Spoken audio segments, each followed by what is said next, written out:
Hello aspirants. Welcome to unlock GS academy. आज के इस इम्पोर्टेंट सेशन में हमारा जो डिस्कशन का सब्जेक्ट है वो है आंसर राइटिंग को लेके। यूपीएससी मेंस एग्जामिनेशन के लिए आंसर राइटिंग कितनी जरूरी है।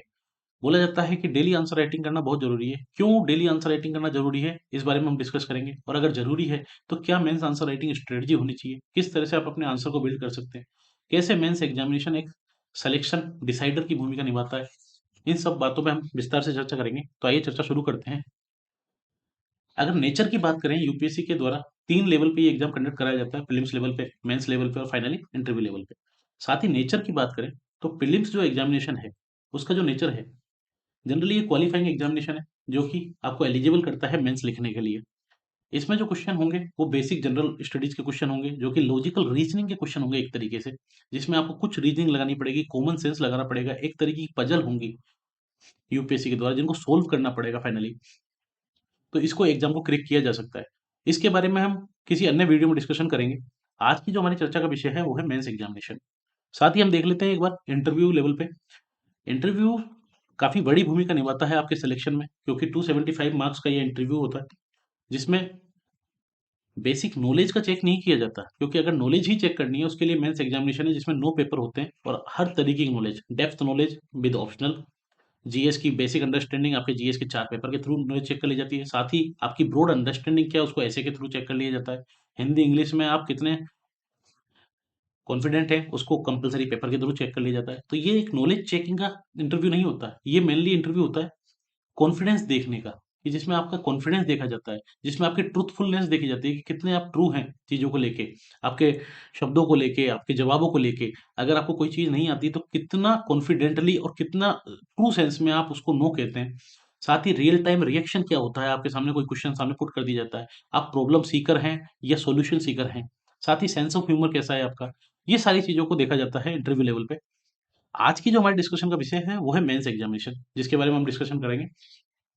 मेंस एग्जामिनेशन की अगर आप बात करें तो मेंस एग्जामिनेशन का आप नेचर देखें तो जो मेनली नेचर है, जिस पर्पज से ये एग्जामिनेशन लिया जाता है, जिसमें अगर आप देखें तो जब आप मेंस एग्जामिनेशन देके आते हैं तो एग्जामिनर के पास आपकी केवल कॉपी पहुंचती है, जो आपने उस कॉपी में लिखा होता है।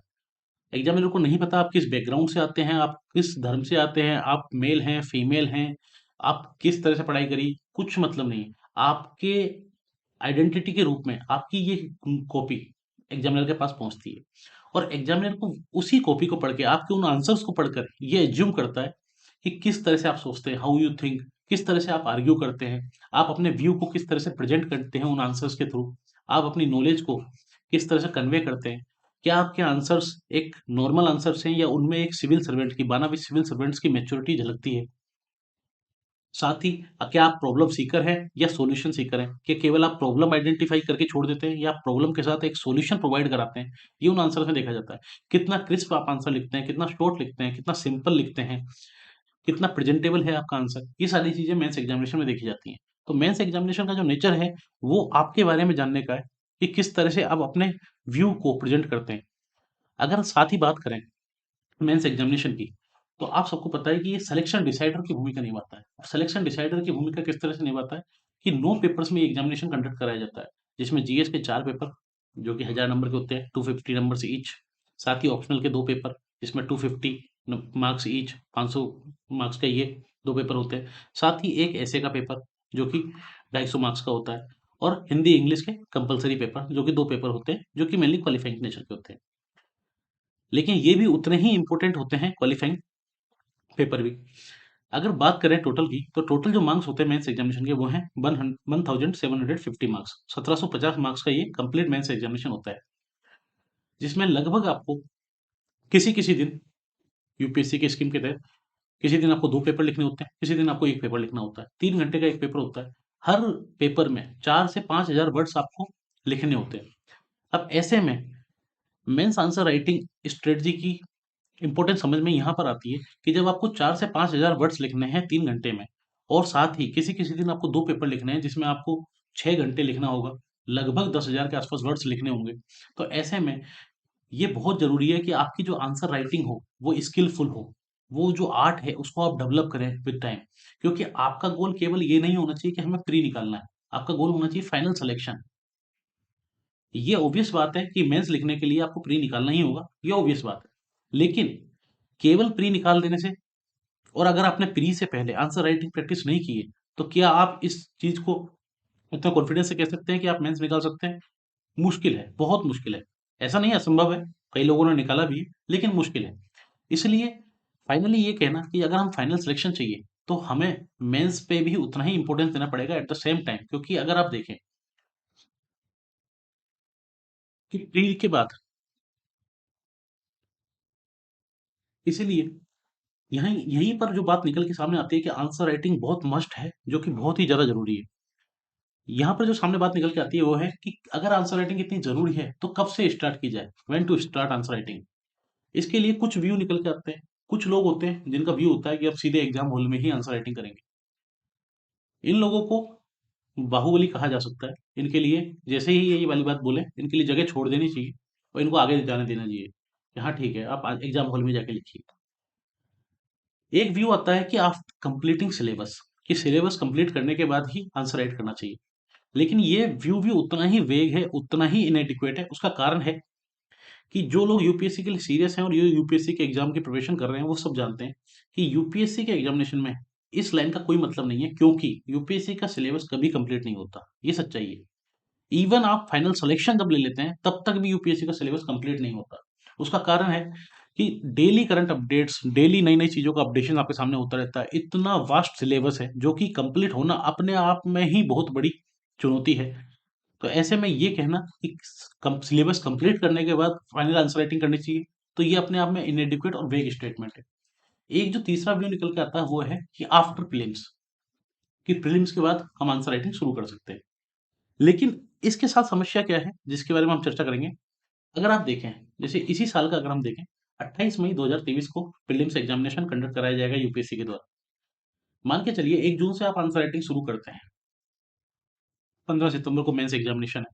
आपके पास जो टोटल टाइम होता है इस बीच में, ये है मोटा मोटी 3.5 महीने, लगभग 105 दिन। इसको हम और ब्रेकअप करें, अब इसके सामने आपको 9 पेपर लिखने हैं मेंस एग्जामिनेशन में, जिसमें से 4 जीएस के पेपर हैं, 2 ऑप्शनल के पेपर हैं, 1 ऐसे का पेपर है, 2 कंपल्सरी हिंदी इंग्लिश के पेपर हैं, जिनके लिए भी आपको टाइम निकालना पड़ेगा, तैयार करने पड़ेंगे। इन सबको आपको पढ़ना है, साथ ही रिवाइज करना है, बार-बार रिवाइज करना है, री-रिवाइज करना है और फिर फाइनली आंसर राइटिंग करनी है।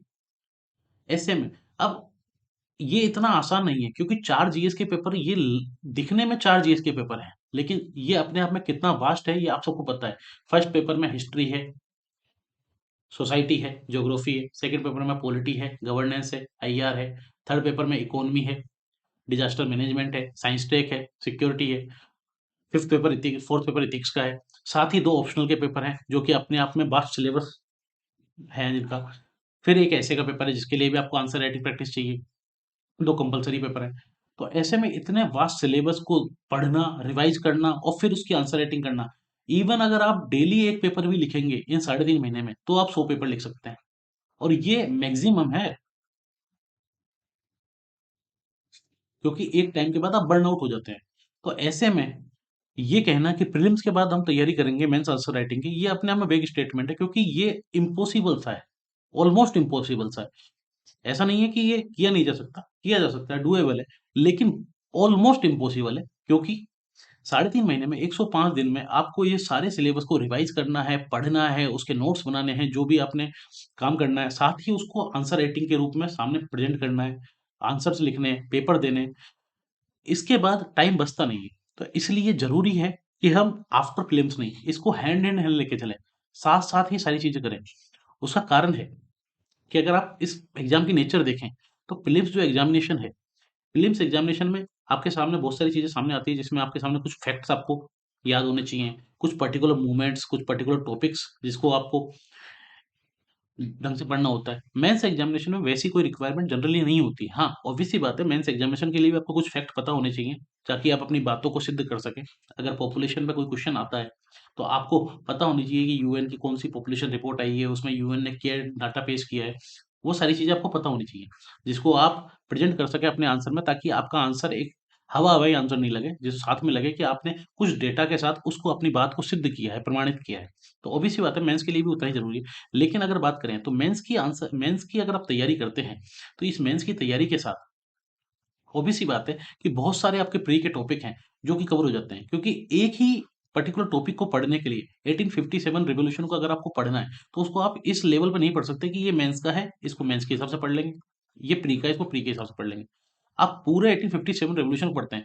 फिर फाइनली जब प्रीलिम्स एग्ज़ाम आपका पास में होता है, तो आप उन पर्टिकुलर टॉपिक्स को, उन पर्टिकुलर पॉइंट्स को पढ़ते हैं जिनसे क्वेश्चन आ सकता है, जो फैक्चुअल टॉपिक्स है, फैक्चुअल पॉइंट्स हैं, जिनसे एक्चुअली प्रीलिम्स में क्वेश्चन पूछा जा सकता है। तो ऐसे में आपकी जो तैयारी होनी चाहिए, वो होलिस्टिक होनी चाहिए।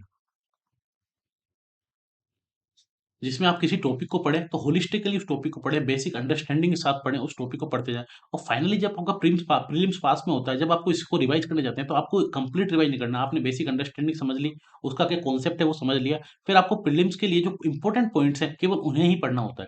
तो ये हैंड इन हैंड चल सकता है और एट द सेम टाइम आपको आंसर राइटिंग करना है साथ में ही ज़रूरी होता है। अगर बात करें अभी की कि आंसर राइटिंग अगर अभी से शुरू करें, तो क्या स्कोप होता है? अगर आप देखें तो मई 2023 में 28 मई को प्रीलिम्स एग्जामिनेशन है। नवंबर से अगर आप मई तक का टाइम निकालें, तो मोटा-मोटी 6 महीने आपके सामने, आपके हाथ में हैं। इन 6 महीने में आप क्या आंसर राइटिंग कर सकते हैं? मेरा मानना है नहीं। ये जो समय है ये आंसर राइटिंग का नहीं है। आंसर राइटिंग का समय सही बात है कि आंसर राइटिंग की जो प्रैक्टिस का समय है, जिसमें आपको स्पीड पे काम करना होता है, जिसमें आपको आपके इंटेलेक्ट पे काम करना होता है, वो टाइम होता है प्री के बाद का। प्री से लेके मेंस के बीच में जो टाइम होता है, ये नेट प्रैक्टिस का टाइम होता है, जिसमें आप टेस्ट सीरीज़ जॉइन करते हैं, अपनी स्पीड पे ध्यान देते हैं, क्या आप 3 घंटे में पूरे 20 क्वेश्चन या 15 क्वेश्चन जो भी यूपीएससी पूछता है वो लिख पा रहे हैं, नहीं लिख पा रहे, ये मेनली उस चीज़ का। ये जो टाइम होता है, ये होता है आंसर बिल्डिंग प्रैक्टिस का, जिसमें आपको आंसर बिल्ड करना आना चाहिए। ये अगर आप देखें तो ये कॉलेज, यूनिवर्सिटी या स्कूल आंसर्स नहीं लिखने हैं आपको, ये आपको ऐसे आंसर लिखने हैं जो आपको सिविल सर्वेंट बनाएँगे। तो इसमें आपको जो आंसर लिखोगे, उसमें आपकी जो अप्रोच है, वो एक सिविल सर्वेंट की अप्रोच झलकनी चाहिए, वो एक मैच्योरिटी झलकनी चाहिए। आपके पास कुछ फैक्ट्स होने चाहिए, कुछ डेटा होना चाहिए। आप हवा-हवाई या ब्लफ बातें नहीं कर सकते। आपको अपनी बातों को सिद्ध करने के लिए साथ में कुछ फैक्ट देने पड़ेंगे। कंप्लीट फैक्ट नहीं, ऐसा नहीं कि फैक्ट की बॉम्बार्डमेंट करनी होती है उस क्वेश्चन में, पर फाइनली कुछ अपनी बातों को प्रूव करने के लिए अगर आप कहते हैं कि महिलाओं की स्थिति सही नहीं है, जेंडर गैप ज़्यादा है, जेंडर पे गैप ज़्यादा है, तो ऐसे में आपको आईएमएफ की या वर्ल्ड बैंक की या कोई भी और रिपोर्ट आती है भारत सरकार के द्वारा, उनको आपको उसको एक as a fact, as a data आपको वहाँ पे प्रेज़ेंट करना होगा ताकि आपकी बात को प्रूव किया जा सकता है कि आप हवा-हवाई बात नहीं कर रहे, आप कुछ डेटा सामने रखते हैं, जिससे वो बात प्रूव होती है। साथ ही एट द सेम टाइम आपकी कमांड होनी चाहिए लैंग्वेज पे। तो ये वो टाइम होता है जब आप आंसर राइटिंग करें तो अपनी लैंग्वेज पे कमांड, चाहे आप किसी भी मीडियम के हों, हिंदी मीडियम या इंग्लिश मीडियम, आपकी कमांड होनी चाहिए उस लैंग्वेज पे। और उसके लिए सबसे अच्छा तरीका जो होता है कि अगर आप हिंदी मीडियम के हैं, तो हिंदी में ही बहुत सारी चीज़ों को पढ़िए। जैसे कि जो मिनिस्ट्रीज़ के डॉक्यूमेंट्स होते हैं, पॉलिसी डॉक्यूमेंट्स होते हैं, जो न्यूज़पेपर्स के एडिटोरियल होते हैं, जिस लैंग्वेज में भी आप एग्ज़ाम देना चाह रहे हैं, चाहे वो इंग्लिश हो, इंग्लिश मीडियम हो या फिर हिंदी मीडियम हो। अगर आप हिंदी मीडियम के हैं, तो न्यूज़पेपर के जो एडिटोरियल्स हैं, मिनिस्ट्री की पॉलिसीज़ हैं, at the same time NCERT, NCERT की अगर आप लैंग्वेज देखें, तो जो एनसीईआरटी की लैंग्वेज है, इसको आप देखें, तो इस तरह की लैंग्वेज आपके आंसर में झलकनी चाहिए। तो इस तरह की लैंग्वेज पे जो आपकी कमांड है, इसको बिल्ड करने के लिए ये जो टाइम होता है, जिसमें आप आंसर बिल्डिंग प्रैक्टिस कर सकते हैं। साथ ही आपके आंसर में ग्रामेटिकल मिस्टेक्स नहीं होती हैं। तो ये जो टाइम होता है, इसमें आप आंसर बिल्डिंग प्रैक्टिस कर सकते हैं, अपनी गलतियों को सुधार सकते हैं। अगर आप एक आंसर लिखते हैं और उसमें कुछ ग्रामेटिकल मिस्टेक है, तो अगली बार के लिए आपको जब नेक्स्ट डे या नेक्स्ट दिन जब भी आप आंसर लिखते हैं, तो आपको पता होता है कि ग्रामेटिकल मिस्टेक हमें नहीं करनी है। साथ ही आपको ये देखना होगा कि यूपीएससी की डिमांड क्या है, उसके लिए सबसे अच्छा तरीका है previous year questions. Previous year questions को ज़रूर देखें, क्योंकि ये आपको बताएँगे कि यूपीएससी क्या आपसे चाह रहा है। क्या यूपीएससी चाहता है कि एज़ एन एस्पिरेंट आपको क्या करना चाहिए, किस तरह की चीज़ें पढ़नी चाहिए और किस तरीके से पढ़नी चाहिए। क्या यूपीएससी के क्वेश्चंस की नेचर है। तो ये फाइनली ये जो 6 महीने होते हैं, ये आंसर राइटिंग प्रैक्टिस के लिए बहुत ही अच्छे महीने होते हैं, जिसमें आप आंसर बिल्ड कर सकते हैं, जिसमें आपको एक कमांड आती है आंसर लिखने की। और फिर जब आप इस फेज से निकल जाते हैं और प्रीलिम्स जब आप क्वालिफाई करते हैं, प्रीलिम्स के बाद जो 3.5 महीने आपको मिलेंगे, जिसमें आप फाइनली आंसर राइटिंग प्रैक्टिस को और अच्छे बेहतर तरीके से कर सकते हैं, जिसमें आप स्पीड पे ध्यान दे सकते हैं, आंसर की जो क्वालिटी है उसको एनरिच कर सकते हैं। अब इसमें जो प्रॉब्लम्स निकल के सामने आती है कि आंसर राइटिंग में जो प्रॉब्लम्स निकल के सामने आती है कि आंसर राइटिंग करते हुए कुछ प्रॉब्लम्स का सामना करना पड़ता है एस्पिरेंट्स को। उसमें सबसे बड़ी प्रॉब्लम है परफॉर्मेंस प्रेशर। ये सारे एथलीट्स के साथ भी होता है, सारे एक्टर्स के साथ भी होता है जब वो शॉट्स देने जाते हैं। ये सभी के साथ होता है। इसमें ऐसा कोई नई चीज़ नहीं है कि ये सिर्फ़ आपके साथ हो रहा है। जब भी एक आंसर लिखने आप बैठते हैं, तो आपके सामने दिमाग में बहुत सारी चीज़ें चलती रहती हैं। आंसर लिखने के लिए शुरुआत कैसे करें? कैसे इस चीज़ को किस तरह से कुछ पॉइंट जनरेट करें? क्या चीज़ें होंगी? लिखने लगोगे तो वो चीज़ें सामने नहीं आ पाएँगी। तो ये परफॉर्मेंस प्रेशर होता है, ये सबके साथ होता है। लेकिन ये चीज़ जब आप कंसिस्टेंटली डेली आंसर राइटिंग करोगे, तो ये परफॉर्मेंस प्रेशर एक टाइम के बाद लगभग कह सकते हैं कि 1 महीना, डेढ़ महीने के बाद ये परफॉर्मेंस प्रेशर आपके सामने नहीं रहता। फिर आपके सामने जब भी जैसे ही क्वेश्चन आता है, तो आप उसको तुरंत आंसर राइट कर देते हैं। एक जो एक्सक्यूज़ निकल के आता है, वो है सिलेबस का एक्सक्यूज़ कि सिलेबस कंप्लीट हो। ये इस पे हम पहले ही बात कर चुके हैं, यूपीएससी की जर्नी में सिलेबस कभी कंप्लीट होता नहीं है। तो ऐसे में ये कहना कि सिलेबस कंप्लीट होगा तब आंसर लिखेंगे, ये अपने आप में वेग स्टेटमेंट है, इस पे आप नहीं जाएँ तो ठीक है। जो भी टॉपिक आपने पढ़ लिया है, अच्छे से अंडरस्टैंड कर लिया है, उस पे आंसर लिखिए। ऐसा नहीं कि हर चीज़ पे आंसर लिखना है, अगर आपने सोसाइटी का टॉपिक नहीं पढ़ा है, तो सोसाइटी का टॉपिक पढ़िए। जब आपको टाइम मिले उस पे एक क्वेश्चन लिखिए, अपनी तैयारी का लेवल देखिए कि हाँ, मैंने ये जो पढ़ा, वो ठीक पढ़ा है, नहीं पढ़ा, तब उस पे आंसर लिखिए।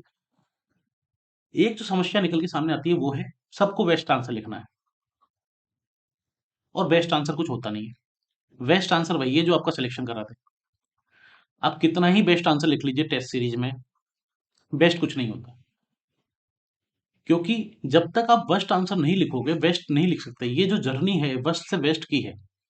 आप जब तक कम से कम 100 आंसर खराब नहीं लिखोगे, कैसे आप कह सकते हो कि हम एक अच्छा आंसर लिख सकते हैं? आप सीधा ही जो बच्चा चलना नहीं सीखा, वो जो गिरेगा नहीं, वो चलेगा कैसे? चलना सीखने के लिए उसको गिरना ही पड़ेगा। ऑब्वियस सी बात है। उसके बाद ही फाइनली आप सोचो कि वो गिरना नहीं सीखे और सीधा चलना सीख जाए, आप उसको विकलांग बना रहे हो। क्योंकि ऐसे में ज़रूरी है कि आप अच्छे आंसर के पीछे नहीं जाएँ कि आपको अच्छा आंसर लिखना है। आपको केवल आंसर राइटिंग करनी है। आपको केवल आंसर लिखना है। वो कितना अच्छा है, कितना बुरा है, ये सेल्फ इवैल्यूएट आप कर सकते हो। आप किसी और से इवैल्यूएट करवा सकते हो, अपने साथ के लोगों से, अपने दोस्तों से या किसी एग्ज़ामिनर से या किसी टीचर से, किसी से भी आप इवैल्यूएट करा सकते हो। लेकिन ये नहीं सोचना है कि हमें बेस्ट आंसर लिखना है। वो बेस्ट अपने आप डेवलप होता है। ये बेस्ट लिखा नहीं जाता। इसके लिए सबसे जो इम्पोर्टेंट चीज़ है वो है कंसिस्टेंसी। कि आंसर राइटिंग जब हम शुरू करते हैं, सबसे इम्पोर्टेंट चीज़ है कंसिस्टेंसी। क्योंकि आप एक दिन 4 आंसर लिख दोगे, 5 आंसर लिख दोगे, एक दिन 2 आंसर लिखोगे और फिर उसके बाद उसका 3 दिन तक आप आंसर ही ना लिखो। तो इसके लिए इम्पोर्टेंट जो चीज़ है वो है कंसिस्टेंसी कि आपको कंसिस्टेंटली जो भी आप एक पैटर्न बनाते हो कि 1 आंसर लिखना है या 2 आंसर लिखने हैं या डेली के 3 आंसर लिखने हैं, जो भी आपके पास टाइम अवेलेबल है, जितना भी आपके सामने जो आपकी कंडीशंस है, उस हिसाब से जो आप एक टारगेट बनाते हो, उस पे आपको कंसिस्टेंट रहना है और इस कंसिस्टेंसी के लिए चाहिए डिसिप्लिन। ये सेल्फ डिसिप्लिन बहुत ज़रूरी है, जहाँ पे आप कंसिस्टेंट इसका एक्सेप्शन हो सकता है कि महीने में कुछ 1 दिन ऐसा हो कि आपके पास बिल्कुल टाइम नहीं हो, आप किसी ऐसी चीज़ में बहुत ज़्यादा बिज़ी हो कि आपके पास बिल्कुल टाइम नहीं हो, आप कंसिस्टेंटली उस चीज़ को नहीं लिख पाए, तो वो एक्सेप्शन के रूप में गिना जाएगा कि अपवाद है, 1 दिन ऐसा हो सकता है। लेकिन ये हर वीक नहीं होना चाहिए, इसलिए इस कंसिस्टेंसी को आपको कंटिन्यू रखना है, जो सबसे बड़ी प्रॉब्लम निकल के सामने आती है। अब बात करें, जो मेरा व्यू है, ये गलत हो सकता है, आप हो सकता है इस व्यू से सहमत ना हो, उसके लिए बिल्कुल कंप्लीट डेमोक्रेटिक प्रोसेस है कि आप इस व्यू से सहमत नहीं हो, कोई दिक्कत नहीं है। लेकिन मेरा जो व्यू है कि right one answer a day, keep failure away. Minimum आप एक आंसर लिखिए डेली, मिनिमम। आप इससे ज़्यादा लिख सकते हैं, अगर आप पहले से आंसर लिख रहे हैं तो 2 आंसर लिख सकते हैं, 3 आंसर लिख सकते हैं, 5 आंसर लिख सकते हैं, जो आपकी इच्छा करे। लेकिन मिनिमम एक आंसर आप डेली लिखिए। संडे को अगर आप आंसर नहीं लिख रहे हैं, तो ऐसे लिखिए। लेकिन एक भी दिन ऐसा नहीं जाना चाहिए जिस दिन आपने कुछ नहीं लिखा। आंसर राइटिंग कीजिए, ऑप्शनल का हो, जीएस का हो, कोई भी हो। पर आपको मिनिमम एक आंसर डेली लिखना है और जब आप मिनिमम एक आंसर डेली लिखोगे तो आप ये मान के चलिए जिस दिन आप पहला आंसर लिखोगे और जिस दिन आप अपना 100वां आंसर लिखोगे, 100 आंसर लिखोगे, आप खुद उसको डिफरेंस देख पाओगे कि क्या डिफरेंस आया, क्या ग्रेजुअली डेवलपमेंट हुआ आपके आंसर राइटिंग की स्किल में। जिस दिन आप पहला क्वेश्चन लिखो, इसी क्वेश्चन को जब आप 100वां क्वेश्चन लिखो, इसी क्वेश्चन को आप दोबारा लिखना और आप इन दोनों में इवैल्यूएट करना। आप खुद अपने आप अंदाजा लगा पाओगे, किसी और के इवैल्यूएशन की आपको जरूरत ही नहीं पड़ेगी। आप खुद सेल्फ इवैल्यूएट कर सकते हो कि हाँ, मेरी जो पहले दिन राइटिंग स्किल थी, पहला आंसर लिखने के बाद और आज 100वां आंसर लिखने के बाद जो राइटिंग स्किल है, उसमें किस लेवल का इंक्रीजमेंट हुआ है, ये आप खुद देख पाओगे।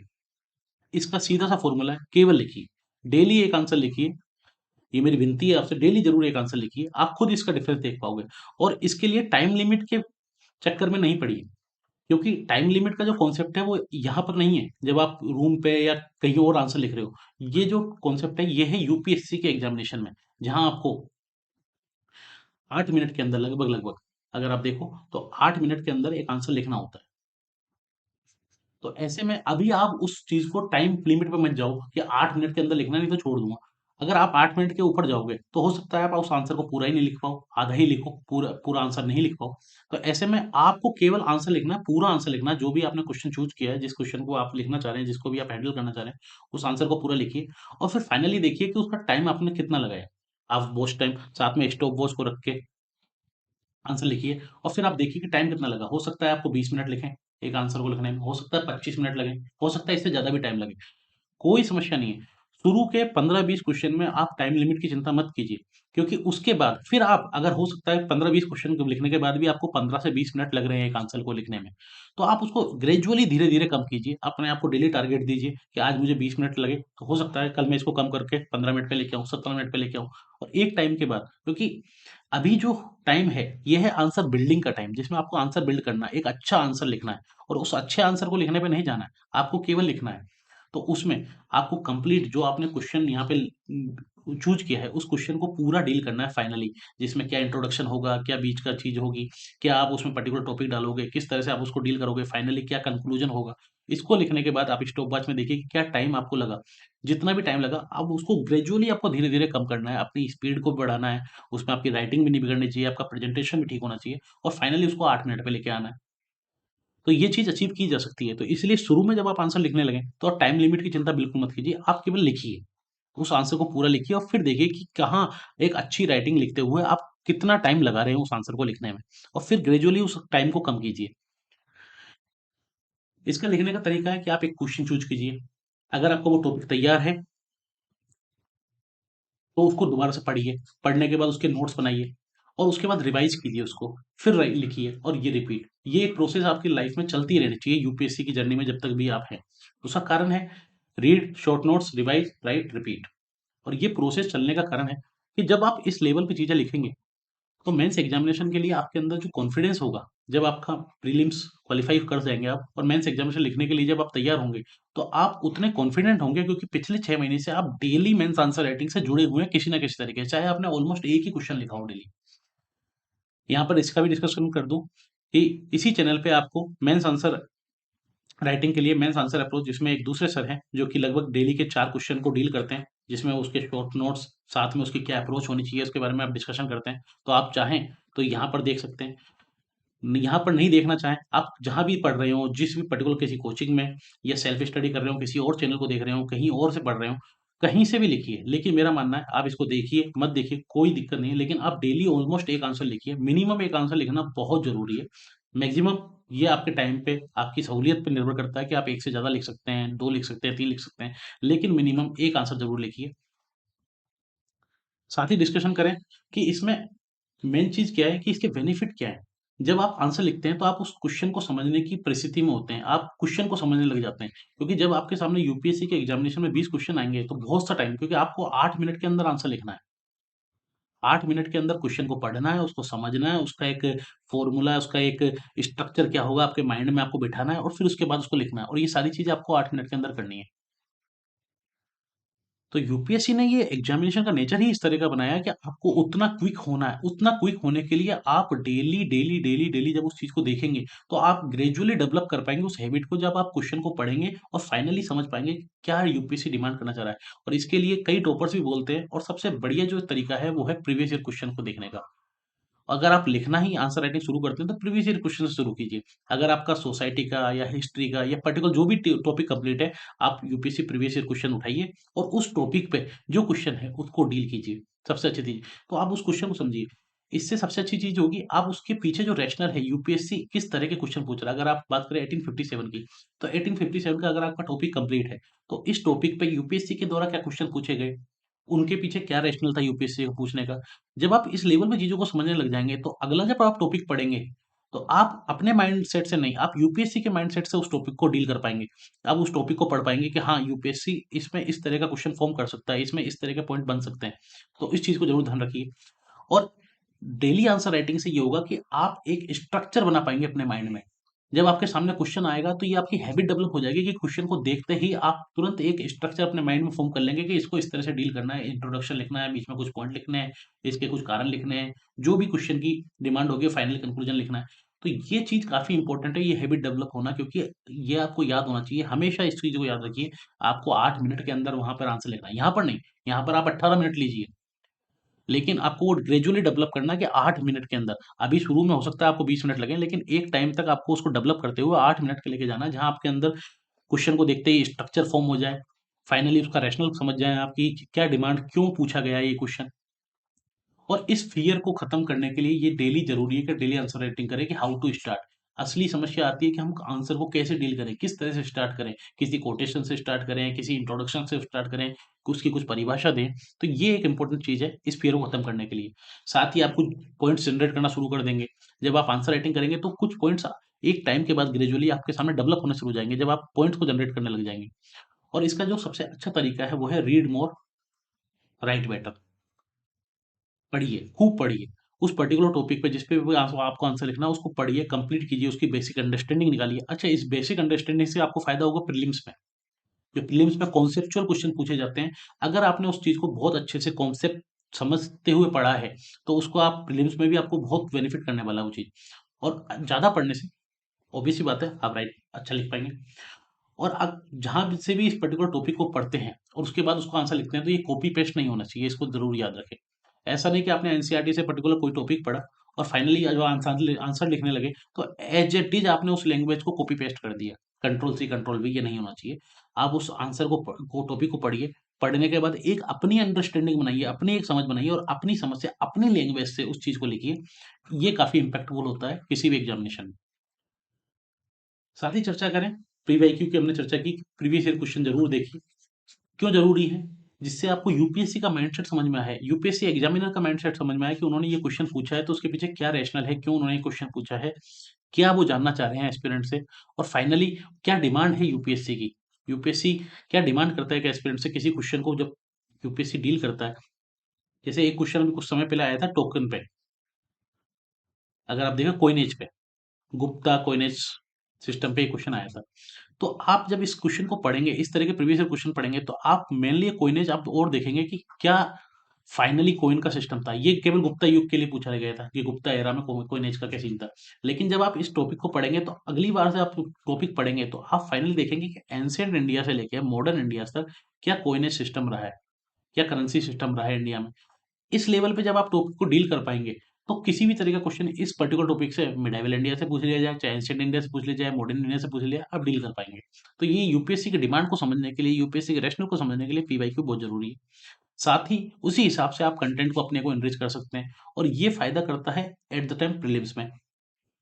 क्योंकि प्रीलिम्स में भी यही अप्रोच होती है कि आपको प्रीवियस ईयर क्वेश्चन ज़रूर देखने होते हैं, कि यूपीएससी के उस पैटर्न को, उस माइंडसेट को समझने के लिए कि वो क्या जानना चाह रहे हैं, किस तरह के क्वेश्चन आपके सामने आ सकते हैं। साथ ही अगर डील करें बेनिफिट्स की, डेली एक आंसर राइटिंग करने से आप मेंस के डेली रिमेन टच में रहते हैं, कंप्लीटली टच में रहते हैं। मेंस एग्जामिनेशन सितंबर में है, लेकिन अभी से आप राइटिंग शुरू करते हैं, तो आपके लिए ये एक इतना बड़ा हौवा नहीं बनता है, क्योंकि आप डेली ऑलमोस्ट एक आंसर जब आप लिख रहे हैं, 1 या 2 या 3 जितने भी आप आंसर लिख रहे हैं, तो आप ऑलमोस्ट मेंस के टच में रहते हैं। आप कभी भी उस एग्जामिनेशन से दूर नहीं होते, चाहे वो सितंबर में हो, चाहे वो अक्टूबर में हो। साथ ही क्वेश्चंस को अंडरस्टैंडिंग आपकी बढ़ती है, क्वेश्चन को डील करने की, क्वेश्चन को समझने की। बहुत सारी बार ऑप्शनल में भी और जीएस में भी कई बार यूपीएससी इस तरह के क्वेश्चन पूछता है कि उसको 3, 4, 5 बार पढ़ना होता है, तब जाके वो क्वेश्चन समझ में आता है। डेली जब आप इस तरह से क्वेश्चंस आंसर आंसर राइटिंग शुरू करेंगे, तो डेली जब आप डील करेंगे तो एक हैबिट आपकी डेवलप होगी। उस हैबिट डेवलप होने से ये होगा कि आप क्वेश्चन को पढ़ते के साथ ही अंडरस्टैंड कर पाएँगे कि हाँ, इस क्वेश्चन के पीछे ये रैशनल है, इस तरह से इसको पूछा गया है, और जब आप क्वेश्चन को सही से समझ पाएँगे, तो एक अच्छा आंसर लिखने की गुंजाइश बढ़ जाती है। साथ ही स्ट्रक्चर फॉर्म करिए माइंड में, क्योंकि 8 मिनट में लिखना है। ग्रेजुअली इनरिच करिए इसको। साथ ही डेली प्रोग्रेस को असेस कीजिए, क्योंकि आप जब डेली आंसर लिखेंगे, तो आपके सामने डेली के आपके आंसर लिखे हुए हैं। तो आप डेली की अपने आंसर राइटिंग प्रैक्टिस को डेली असेस कर सकते हैं। आपने एक आंसर आज लिखा, एक आंसर कल लिखा, एक आंसर परसों लिखा, तो डेली क्या आपने डेवलप किया, तो आप अपनी प्रोग्रेस को डे टू डे जो आप एनरिच कर रहे हैं उसको देख पाएँगे, उसको असेस कर पाएँगे। और साथ में काफ़ी प्रीलिम्स के टॉपिक जो कि हमने डिस्कस किया, इसमें आपको रिवाइज़ हो जाएँगे। और प्रीलिम्स के बाद अगर आपने प्रीलिम्स तक कंटिन्यू ये प्रोसेस फॉलो किया कंसिस्टेंटली, तो यू हैव 3 सीज़। पहला, कंटेंट। जब आपने प्रीलिम्स से पहले लगभग 100, 200, 300, 400 जितने भी आंसर आपने लिखे, तो आपके पास कंटेंट, कुछ डेटा, कुछ फैक्ट्स आपके पास अवेलेबल है उन क्वेश्चन आंसर्स के फॉर्म में। साथ ही आपके पास है कॉन्फिडेंस। आप उस लेवल पे कॉन्फिडेंस पे होंगे कि प्रीलिम्स के चाहे 3 दिन बाद ही एग्जाम ले लिया जाए, आप तैयार हैं। At the same time courage, courage to handle something. तो इसलिए आंसर राइटिंग इसलिए बहुत ज़रूरी है। और ये जो पूरा एग्जामिनेशन है, ये है कंसिस्टेंसी का एग्जामिनेशन। इस एग्जामिनेशन में खरगोश नहीं जीतता। इस एग्जामिनेशन में जीतता है कछुए। ये कछुओं का एग्जाम है। आपको कंसिस्टेंटली डेली आंसर राइटिंग करनी है, डेली कुछ पढ़ना है ताकि आप उस पर्टिकुलर चीज़ से दूर नहीं हो। ये सक्सेस की यही है कंसिस्टेंसी। आपको कंसिस्टेंस रहना है। आपको एक्सक्यूज़ नहीं देना। आपका माइंड हो सकता है आपके लिए इसके एक्सक्यूज़ डेली बना देगा, जब दिन आप आंसर राइटिंग नहीं करेंगे कि आज टाइम नहीं मिला, आज पर्टिकुलर कुछ और काम था, आपने कुछ और काम किया, आज ज़्यादा पढ़ लिया। बहुत से एक्सक्यूज़ आपके सामने आएँगे, लेकिन इन एक्सक्यूज़ के बाद आपको ये एक्सक्यूज़ नहीं देने हैं, आपको अपने माइंड को इस तरह से ट्रेन करना है कि आप उसके लिए कंसिस्टेंट रहें। अगर आपने एक टारगेट बनाया कि मुझे 1 क्वेश्चन या 2 क्वेश्चन जो भी आपने एक टारगेट बनाया, उस पे आपको कंसिस्टेंट रहना है और ये कंसिस्टेंसी ही आपको फाइनल सिलेक्शन दिलाएगी। अगर आप मिनिमम 1 क्वेश्चन का भी कमिटमेंट डेली का करते हैं कि मिनिमम 1 क्वेश्चन लिखना है, तो आपको उसको डिसिप्लिन में कन्वर्ट करना पड़ेगा ये कमिटमेंट। और इसके लिए आपको डिसिप्लिन चाहिए और डिसिप्लिन में कन्वर्ट करने के बाद, ये डिसिप्लिन ही आपको फाइनली कंसिस्टेंट करेगा इस चीज़ के लिए और कंसिस्टेंसी से ही आएगा कॉन्फिडेंस। जिस दिन आप कंसिस्टेंट होके 1 हफ्ते तक भी आंसर लिख दोगे, 7 दिन तक भी, तो 7 दिन के आंसर लिखने के बाद भी आपके अंदर इस लेवल का कॉन्फिडेंस होगा कि मेंस तो मैं निकाल दूँगा। यही कॉन्फिडेंस फाइनल सिलेक्शन कराता है। ओवर कॉन्फिडेंस नहीं, कॉन्फिडेंट। आपको कॉन्फिडेंस रखने के लिए, कॉन्फिडेंस प्राप्त करने के लिए कंसिस्टेंट होना ज़रूरी है और कंसिस्टेंसी के लिए डिसिप्लिन होना ज़रूरी है। और वो डिसिप्लिन आएगा एक कमिटमेंट से, जो आप कमिट करते हो अपने टारगेट को लेके कि मुझे ऑलमोस्ट डेली ये पढ़ना है या फिर पर्टिकुलर ये क्वेश्चन लिखना है। तो कंसिस्टेंसी इज़ द की। बिल्कुल भी इस चीज़ को मत भूलिए। साथ ही इसमें एक पर्टिकुलर चीज़ निकल के सामने आती है कि क्या 1 क्वेश्चन डेली इनफ है? मेरा जवाब है नहीं, 1 क्वेश्चन डेली लिखना इनफ नहीं है। प्रीलिम्स पहले भी, प्रीलिम्स के बाद तो ऑलमोस्ट डेली 1 पेपर आप लिखोगे, 1 पेपर या कभी 2 पेपर, जो भी आप लिखोगे। लेकिन प्रीलिम्स पहले 1 पे लिखना इम्पोर्टेंट है। लेकिन स्टार्ट करने के लिए अगर आपने आंसर राइटिंग बिल्कुल नहीं की है, आप स्टार्ट करते हो, कभी-कभी आपने आंसर लिखे हैं, आज लिखे हैं, 3 दिन बाद नहीं लिखे, तो उसके लिए daily answer writing 1 question daily लिखना बिल्कुल इनफ है, कोई दिक्कत नहीं है। क्योंकि जब आप 1 क्वेश्चन डेली लिखने लग जाओगे, तो 30-40 क्वेश्चन के बाद लगभग 1 महीने जब आप इस कंसिस्टेंसी के साथ क्वेश्चन लिख लोगे, तो आपका खुद का कॉन्फिडेंस इतना ज़्यादा होगा, आपका जो फ़ियर है, परफॉर्मेंस प्रेशर है, वो इतना कम हो जाएगा कि आपकी एक हैबिट डेवलप हो जाएगी और फिर आपको खुद को लगेगा कि ये इनफ नहीं है, तो आप उसको बढ़ा के 2 कर दोगे। हो सकता है उसको 3 कर दो। लेकिन जब भी आप अपने गोल्स को बढ़ाओ, तो सिर्फ़ इसलिए नहीं बढ़ाओ कि अपने आप को दिखाने के लिए, मेनली ये है कि आपको उसमें भी कंसिस्टेंट रहना है। अगर आपने अपना गोल इंक्रीज़ किया है कि मुझे अब 1 नहीं, 2 क्वेश्चन लिखने हैं, तो कंसिस्टेंसी सबसे बड़ी चीज़ है कंसिस्टेंसी। जो इस एग्ज़ाम में आपका सबसे ज़्यादा साथ देगी कंसिस्टेंसी और कुछ नहीं। हो सकता है इस कंसिस्टेंसी में किसी-किसी दिन आप बर्नआउट हो जाओगे, आपका पढ़ने का मन नहीं करेगा, लेकिन उस कंसिस्टेंसी को नहीं जोड़ना है क्योंकि फाइनली जो एग्ज़ाम है ना, ये कंसिस्टेंसी का एग्ज़ाम है। कितने टाइम तक आप उस प्रेशर को हैंडल कर सकते हो, इसीलिए पूरा 1 साल का पूरा एग्ज़ाम है ये। ये पूरी एक प्रोसेस है, एक जर्नी है जो 1 साल तक चलती है और इस 1 साल में जितने कंसिस्टेंट आप हो, आपके सिलेक्शन के चांसेस उतने ही ज़्यादा बढ़ जाते हैं। इसलिए ये हैबिट डेवलप करो डेली एक आंसर लिखने की, मेरी आपसे बहुत विनती है। प्लीज़ अगर आप आंसर लिखते हो तो डेली लिखिए। चाहे आप उस पर्टिकुलर टाइम को कम कर दीजिए, आप अगर 5 क्वेश्चन डेली लिखते हैं, अगर आप नहीं लिख पा रहे, 3 दिन लिखते हैं फिर नहीं लिख पाते, आप 5 की जगह 3 लिखिए। बिल्कुल नहीं लिखते हैं तो मिनिमम 1 लिखिए पर आप डेली एक आंसर राइटिंग ज़रूर कीजिए। Daily answer writing is the key for mains examination. और consistency is the key for all UPSC examination. तो कंसिस्टेंट रहिए, डेली आंसर राइटिंग कीजिए। इस चैनल पे भी आपको पर्टिकुलर मास सीरीज मिल जाएगी जिसमें मेंस आंसर अप्रोच की बात की गई है, जिसमें डेली 4 क्वेश्चन दूसरे सर करवाते हैं, जिसमें 4 क्वेश्चन में आपको उसकी अप्रोच क्या होनी चाहिए, क्या नोट्स होने चाहिए, तो आपको उसको भी तैयार नहीं करना। आप चाहो तो उसमें से किसी एक क्वेश्चन को डील करके उसको एक क्वेश्चन को लिख सकते हो, जिसके लिए आपको कोई एक नोट्स नहीं बनाना पर्टिकुलर। तो कहीं से भी आप तैयार कीजिए, यहाँ से तैयार कीजिए, कहीं और से तैयार कीजिए, लेकिन डेली एक आंसर लिखिए, ये आपसे विनती है, ज़रूर लिखिए। इस एग्ज़ामिनेशन को फाइनली सिलेक्शन होने के लिए मेंस एग्ज़ामिनेशन को डील करना ज़रूरी है और मेंस एग्ज़ामिनेशन के लिए आंसर राइटिंग आपके लिए मस्ट है। तो इस आंसर राइटिंग के लिए डेली ऑलमोस्ट एक क्वेश्चन ज़रूर लिखिए। एक से ज़्यादा आप लिख सकते हैं तो बहुत अच्छी बात है, पर मिनिमम एक क्वेश्चन ज़रूर लिखिए ताकि आप टच में रहें कंप्लीट। मेंस एग्ज़ामिनेशन चाहे सितंबर में है, पर आप आज से ही उसके टच में रहें कि हाँ, कंप्लीटली आप मेंस के टच में हैं। तो इस तरह से हमारा ये डिस्कशन कंप्लीट होता है। चैनल को सब्सक्राइब कीजिए, लाइक कीजिए। बहुत-बहुत धन्यवाद।